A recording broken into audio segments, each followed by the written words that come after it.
Hi, I'm Cascade. Today I'm looking at the iOS version of Frantic Frankfurt. Frantic Frankfurt is a card game that came out a bit over a decade ago. It's unfortunately no longer in print, but the iOS app is still available and still free. Always was, presumably brought out to promote the game. The app has survived, the game hasn't, which is a bit of a shame. Normally you'd be playing multiplayer, but this has several solo modes, and my favourite is 60 cards. This is going to be pretty similar, I think, to the feel of the main game, in that you're trying to get rid of your cards as quickly as possible. The main difference with a live game would be that you are working on a common pile and trying to unload your cards into the common piles in the centre of the table, whereas in this one you're just trying to get rid of your piles of cards into the thing up there. So the main rule of this game is there's 3 colours, and then there's numbers 1 to 20, odd numbers and even numbers. The odd numbers only really go from like 1 to 13. The even numbers, I think, go from 4 to 20. So the even numbers tend to be higher. The odd numbers tend to be lower. That's going to be important. And then there's red, blue, and yellow cards. And then there's rules about what you can and can't do in placing your cards.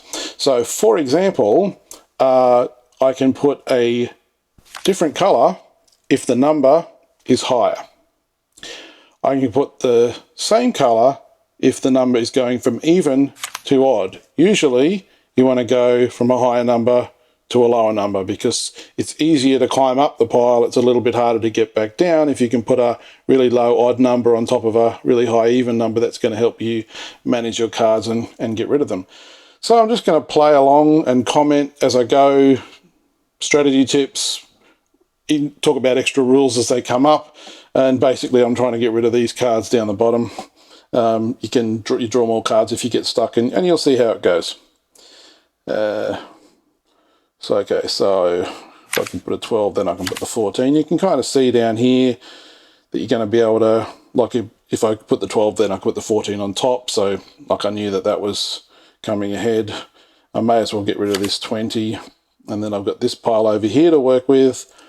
I can go, if I get rid of that 8, I can get rid of that 10, but not necessarily good to have 2 numbers the same. It's kind of 2 colours the same in the piles if you can avoid it. However, we've got a 13 here. We can bring that down.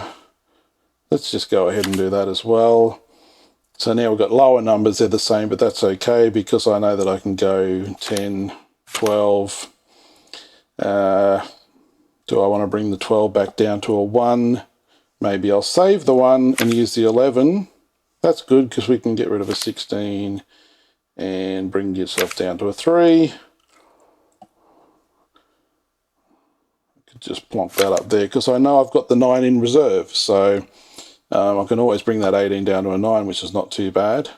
Let's go ahead and get rid of the 16. Do I want to go 20? Yeah, let's get rid of the 20. 20s are hard to get rid of. Oh, look, 14. This is a pretty good run. I had a few practices of this. This one's going a little bit better. If we get totally stuck, we have this little helicopter in the top corner, so I will give that a go at some point. But for now, we can just sort of keep going. Is it 12? 12 can go to the 13, so same colour, even to odd. That would be one of the few times when you'd go up by putting on an odd number. You don't generally want to do that. I could instead maybe put that there. At least it reduces the 14 by 1. Let's do that. Same number, different colour. Good to have different colours out there. Put the 8 up. Might just go the 18 and the 1 to jump down. Could do the same thing here with the 20 and the 1. Yeah, let's just blow through a 20. Starting to run out of options now. Can't put any of these reds on top of the red. Can't put an even on top of that one. Could put the even on there. Probably should have put it on the other one. Can put them different colours. You want to sort of save your odd numbers if you can for putting on top of an even number, bringing the number down. But you can just, if it is a different colour, put a higher number. Doesn't matter if it's even or odd. Let's go. So if you see a pair like that, okay, a 10 and a 7, I know I can put the 10 on and immediately bring it down to a 7. I've got rid of 2 cards. Super easy. Again, 16, 7. Right, so I got rid of, basically I got rid of the 7, got rid of the 16, put the 7 on. Could put the 13. See, if I know I'm gonna have to put that 20 somewhere, I may as well put a higher number value up there, and then I can cover that. That square is going to be stuck there until I can get a low odd number of that color. Can go 8 back to 5. Oh, 20 back to 1. So you'll see me do that a lot. Put the 9s, the 8s, could go 8, 9, or 18, 9. Or, well, let's bring the yellow down. That's easy. Yeah, what I'm going to do is I'm going to get rid of a big number, bringing it immediately down to a smaller number, and then I might also then get rid of those two. Can put the 8, eeny meeny. You can peek underneath. You can peek underneath, and I think when you play in real life, you stack them, you splay them out. So you can, I don't know if you can peek the one, it only let you peek one underneath. But I think I've seen real life games, there's pictures on Board Game Geek where they're splayed out. So I think you technically are able to look under your piles. But this is a solo version. It is slightly different rules, I think, but the basic placement rules are the same. Anyway, we can go there and there. This might be a lucky game. I might just get through on the initial draw. That would be funny. I did practice this a few times this afternoon, and most of the games went really badly, actually. Right. So, well, we can put the 12 on there. So every time you do something, there's like there's a score and there's a negative. So every time you draw more cards, which I haven't had to do so far, you lose points for that. Every time you move cards around in the piles, you can like drag these out. I may as well do it to show you can drag these out. Every time I do that, I've got a minus score. You can put small numbers on big numbers in the pile down here. So again, I could just put that up there now, but I could also dump that on there if I want to manipulate these piles. There's not usually a big need to do a lot of that. May as well bring that down. And then I had the 18 and the 16. Well, what I'm going to do is I'm going to put those up there to get rid of it. So I know I only got 2 cards left. Now, normally I would say probably just draw. However, I'll show you what the helicopter does. The helicopter will shuffle your discard piles up here, and sometimes you get lucky. We didn't really, well, we can get rid of one. We can't get rid of the other one. So we can draw more cards. Now, we've lost our helicopter. However, I might think, well, if I was to draw again without doing anything, without playing any cards at all, I would get another helicopter. So sometimes you'll just do 2 draws in a row to get a helicopter back. I actually think maybe I can get rid of these because I know I've got 14 and a 3. Is there anything I can do to be clever here? 14, 3, 18, 3, and then, oh yeah, 18, 3, 13.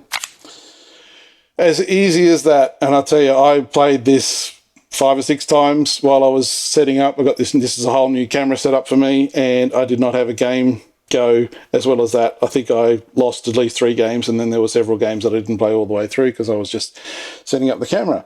So that is that mode.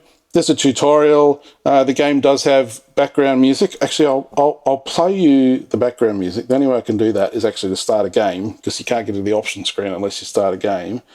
And listen to this. Might take a little while to start up. It's very quiet. It is coming. There we go. Now, this is not what I would consider to be conducive to a game that requires you to think quickly. Really hasn't gotten going yet.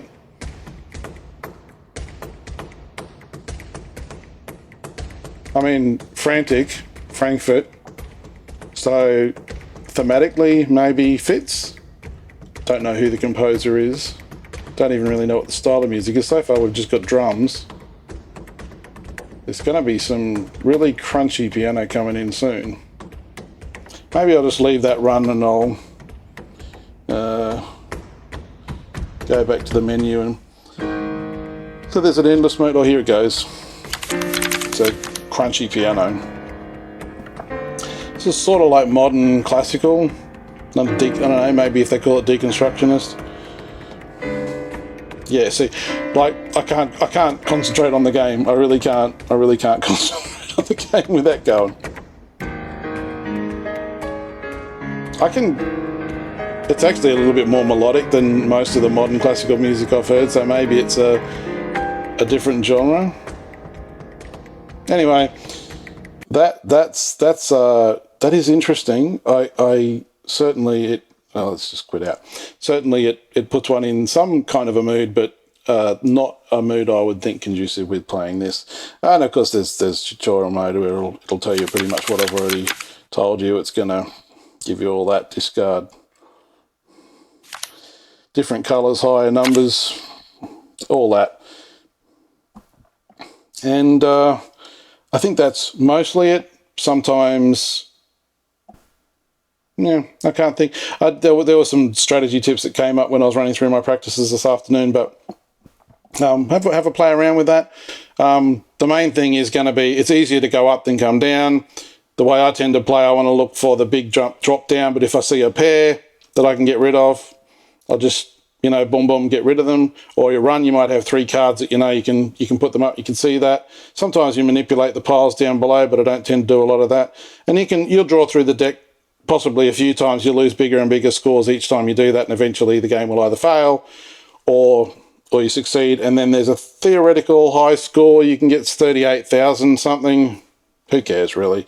But to me, I think the 60 card is basically the closest to the base game as I understand it. Really, really, really enjoy that one. Still play it every now and then. I got it on my phone. Yeah, download it, give it a go. And I don't know, if we get lucky, we might see the real life game in print again at some point in the future, or maybe a print and play version, or maybe someone will take it upon themselves to do a print and play with their own graphics. I really like the graphics in this one. I really like the art style, the way anyway. Also, we'll mention, speaking of which, I actually did a review on this, which was part of a larger video that was covered various board games in one video, and I'll leave a link to that below, wherever, and possibly might even just append a segment of that to the end of this video. So thanks for watching. This has been a bit of an experiment for me, and I hope you like it. And if nothing else, that's for the archives of time, because I'm sure eventually this won't be available in the App Store anymore, and Apple isn't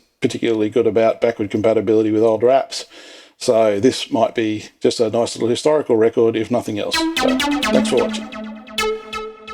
Number 273, Frantic, Frankfurt. There, I got it right. This is an odd one because I've never played the physical game. However, there is an iPhone version, iPad version, that is still available. It's been around for like 10 years. It was last updated a couple of years ago. It does still run. And it's got various solo modes. Basically, this is so that's my experience. So I'm also trying to extrapolate how would it be like in real life. As an iPad app, 10 out of 10. As a real life game, I'm going to assume it's not as good. So anyway, it's just a weird category. It's basically like a ladder climbing type thing without the tricks. So ladder climbing game, you're trying to get rid of cards out of your hand and you're making tricks along the way. This one, you are just getting rid of cards. It's going to be very similar to another game that's going to be higher on this same video, which is Skippo. I think this one will be better. You start out with these piles of cards in front of you, and you're trying to get rid of them, basically. And you can, by putting them up here, these piles down here, you can manipulate by putting a lower card on top of a higher card.